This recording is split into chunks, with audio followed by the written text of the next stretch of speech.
여기 관련해서 정말 궁금하고 요것이 문제의 핵심이다라고 보는 게 뭐냐면 지금 이재명 대표가 내가 안 했다라고 그래요.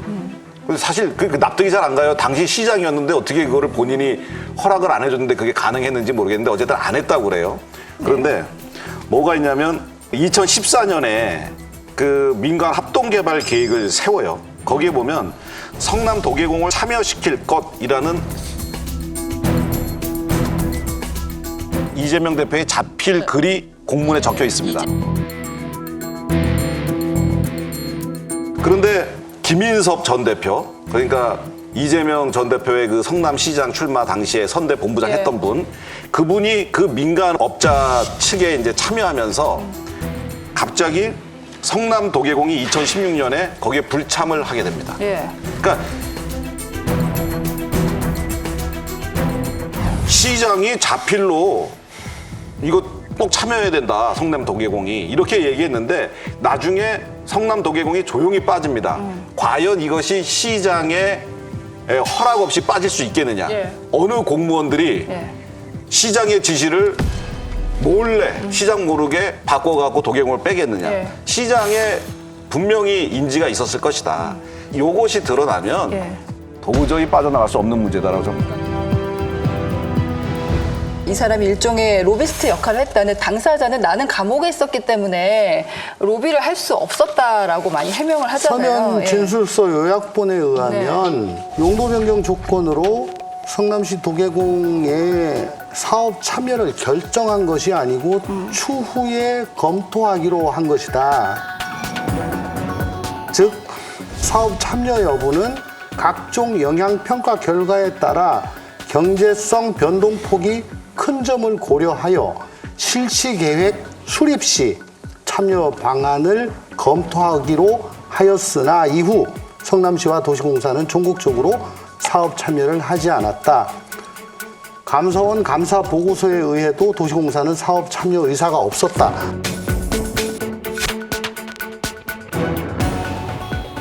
서면 질서 요약본에 그렇게 돼 있더라고요.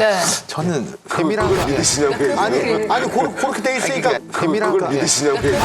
아니 그렇게 돼 있으니까 그거 이제 검찰이 그걸 판단을 하겠죠. 저는 이제 세밀한 건 잘 모르지만은 아까 나온 그 김인섭 씨 로비스트라는 분, 이분한테 이 일이 촉발된 건 제가 알거든요. 이분이 이제 말씀대로 감옥에 있었어요. 다른 사건으로 그때 감옥에 근데 있었다는 거잖아요. 감옥에 있으면서 이걸 해결해주고 돈을 받기로 했는데 돈 안 준다라고 재판 건 거 아닙니까?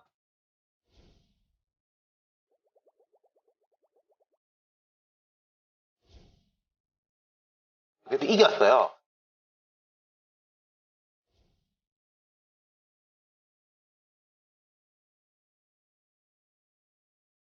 그게 만약에 졌으면은 지금 그 말이 성립이 되는데 그때 이겼고 그게 고스란히 증거로 남아있으니까 이게 충돌이 되는 거고, 그리고 제가 또 이재명 대표가 이런 느낌이지 않습니까? 이분은 성남시장 때부터 되게 꼼꼼하고 그 이미지를 아주 구축한 분이잖아요.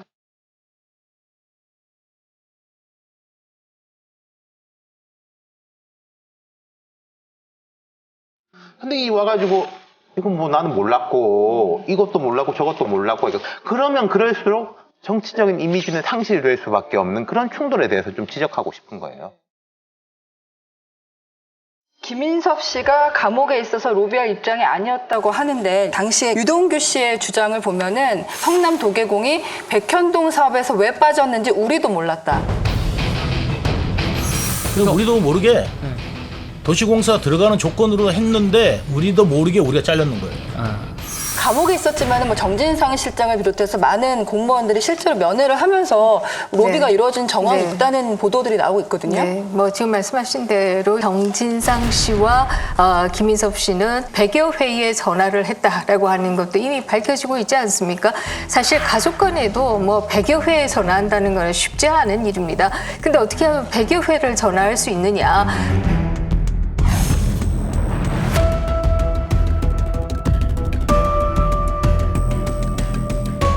또 정진상 씨가 특별 면회를 가기도 했고 끊임없이 성남시와는 연결이 있었던 것이 아니냐 이렇게 얘기를 할 수 있을 것이고요. 오죽하면 허가방이라고 하는 별명조차도 붙었겠느냐 이런 얘기를 할 수가 있을 겁니다. 지금 뭐 돈 받은 게 안 나오지 않느냐 이런 얘기도 하지만 그러나 2014년 선거에도 선거 사무실을 김현섭 씨가 얻고 비용을 지불했다 이런 또 진술들도 있기 때문에요.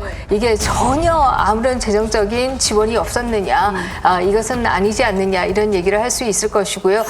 백현동 개발 비리로 구속된 개발업자 정모 씨. 정 씨는 브로커 김인섭 씨 재판의 증인으로 나와 김 씨가 백현동 부지를 거론하면서 200억 원을 만들어줄 수 있냐고 물었다고 말했습니다. 그러면서 나 혼자 먹는 게 아니고 50%는 두 사람에게 갈 것이라고 했는데 두 사람이 누군지 말하진 않았지만 이재명, 정진상으로 생각했다고 증언했습니다. 정 씨는 200억 원 대신 사업 지분 절반을 주기로 정리했고 결과적으로 77억 원과 공사장 식당 사업권을 줬다고 설명했습니다. 김인섭 씨의 경우에는 본인이 그러면 정마울 씨에게 100억 원 내가 가지고 100억 원 저 두 명에게 줄게 해놓고 지금 그 진술을 안 한다라고 하면 정마울 씨에게 사기를 한 것이 되는 거 아니겠습니까? 그렇기 때문에 본인이 사기죄를 받을 것이냐 아니면 진상을 얘기할 것이냐 좀 기다려봐야 되지 않을까 싶습니다.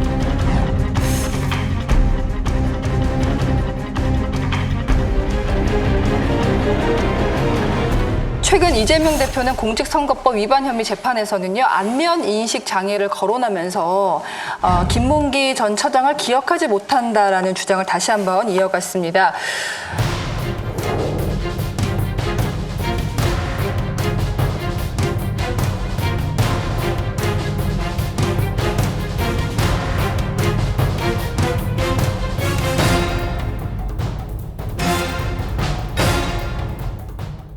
저는 안면 인식 장애는 없는데 초단기 기억 상실이 있어가지고 50년 전의 거는 이틀 전 것처럼 기억을 하는데 이틀 전 거는 50년 전 것처럼 기억이 잘 안 나요. 지금 제일 곤혹스러운 게 저 기억나세요? 저 누군지 아세요? 그러면 초선 때는 당선되고 얼마 안 됐을 때는 막 쥐어짭니다. 어디서 봤지? 막 CPU가 막 돌아가면서 식은땀이 쫙 나고. 그렇죠. 모른다고 하기도 그렇고. 예. 어떻게든 그 기억을 해내야 되는데 정말 머리에 쥐가 났어요. 근데 그거 거짓말이라고 그래요. 얼굴만 기억한다 그러면. 그래서 제가 오죽했으면은 잠깐만. 나 저 법안 하나 발의해야 되겠다. 명찰 안 붙이고 나 누군지 아세요? 그럼 벌금령이라도 매겨야 되겠다. 라고 할 정도로 사실 스트레스 엄청나게 받아요. 초선 때는 그랬는데 재선 때는 어떠셨어요? 지금은 대놓고 얘기합니다. 너 기억 안 나? 나 초단기 기억 상실이 있는데 분명히 알아요. 아는데 좀 봐주세요. 아니 우리가 일반적으로 짧게 이렇게 만나거나 이렇게 하는 일반 국민들이나 이제 뭐 이런 분들을 그렇게 잊을 수는 있어요. 그렇죠. 근데 이분은 함께 일하는 본인에게 사람. 업무 보고를 하는 기관의 책임자였어요. 같이 뭐 출장도 가고. 예. 골프도 치고 그리고 수시로 업무 보고를 받는 기관의 책임자를 나 그 안면 인식 장애 때문에 기억 안 난다라고 얘기하는 거는 이게 전 국민 우롱하는 거고 오죽하면 책임자가 나중에 비극적인 그런 상황이 됐는데 그 아드님이 화가 나가지고 지사님 왜 우리 아버지 모른 척하냐. 법정에서는 아버지가 이 대표와 골프를 치거나 업무와 관련해 칭찬을 받았다는 얘기를 했고 주말이나 밤늦게 전화를 받아 누구냐고 물으면 성남시장이라고 답했다고 증언했습니다. 그러면서 이 대표가 아버지를 모른다고 한 것에 대해선 모를 리가 없는데 왜 자충수를 두지라고 생각했다고 강조했습니다. 이재명 대선 후보는 기억하지 못하고 있습니다. 아버지의 아들로서 정말 납득이 가지 않습니다. 이런 것이 사실은 법 위반은 아니지만 굉장히 도덕적으로 공분하는 그런 지점이라고 좀 봅니다.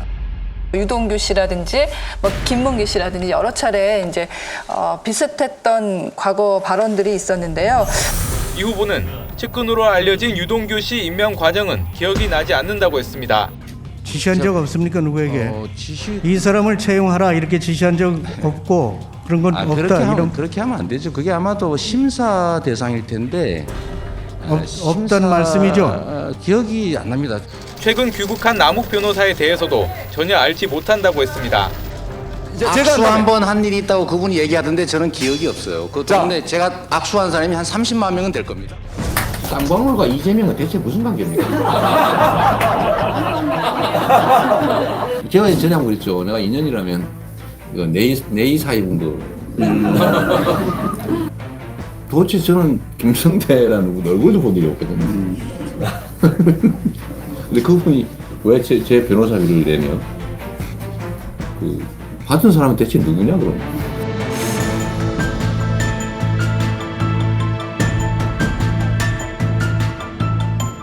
저는 이제 이 부분도 딜레마에서 연결되는 거라고 봐요. 네. 그 법정에서 이 안다의 정의는 무엇이냐, 뭐 모른다의 정의는 무엇이냐, 변호인이 그런 말씀까지 하셨다는데, 그러니까 그럼 이제 이재명 대표 입장에서는 검찰이 안다라는 증거를 갖고 와라라는 거잖아요. 그리고 내가 내심으로 아니 당신들은 좀 이상하게 생각할지 모르겠는데 내가 진짜 모른다라고 하면 그걸 어떻게 할 겁니까? 그 선생님 말씀하신 대로 MRI를 찍을 것도 아니고 무슨 거짓말 탐지기를 할 것도 아니고 그거는 검찰이 깨야 될 부분인 거잖아요. 제가 이게 법정에서 최종적으로 유무죄 판단이 어떻게 나올지 모르겠습니다만은 네. 이재명 대표가 그런 식으로 내가 뭐 안면 인식 장애가 있고 안다라는 게 무엇이고 모른다는 게 무엇이냐라는 이야기를 할수록 정치인으로서의 위상, 대통령 후보 출신 야당 대표로서의 권위와 이런 것들은 떨어질 수밖에 없다는 거, 그 딜레마가 있는 거예요. 법정 공방을 열심히 하면 할수록 이거 떨어질 수밖에 없는 딜레마인 거죠. 그러니까 무죄를 받을 것이냐 정치인으로 남을 것이냐 둘 중에 하나를 선택해야겠네요. 그렇죠. 근데 일단 이재명 대표는 그렇게 생각하시는 것 같아요. 무죄를 지금 약간 뭐 여권에서 공격을 당하든 조금 망신이 있더라도 살면 그 뒤에 회복할 수 있는 거고, 근데 여기서 죽으면 뭐 여기서 내가 예를 들어서 명분이라든지 좀 폼 잡는 게 이게 뭐가 중요하냐 그렇게 생각하시는 것 같아요. 가끔 기억 안 나는 분들이 있죠. 네, 그쪽은 나를 기억하지만. 예, 그런데 이렇게 많은 분을 그리고 그 친했던 분들을 이렇게 다 모른다라고 이렇게 이야기하시는 거 이런 거는 이재명 대표가 상당히 그 독보적이지 않나 생각이 들고요. 앞뒤가 안 맞는 말씀 그리고 후에 사법적 처리까지도 지금 예상되는데 그렇게 되면 그게 이제 민주당한테 다 영향을 주게 되거든요. 사실 조응천 의원님 같이 선량한 분이 왜 여기서 이재명 대표를 변론하느라고 이렇게 애를 쓰고 이러는 것이 사실은 그 민주당 입장에서 큰 부담이거든요. 별로 변론 안 하세요. 별로 변론 안 하세요. 아, 그러신가요? 그래서 수박이 되셨나요?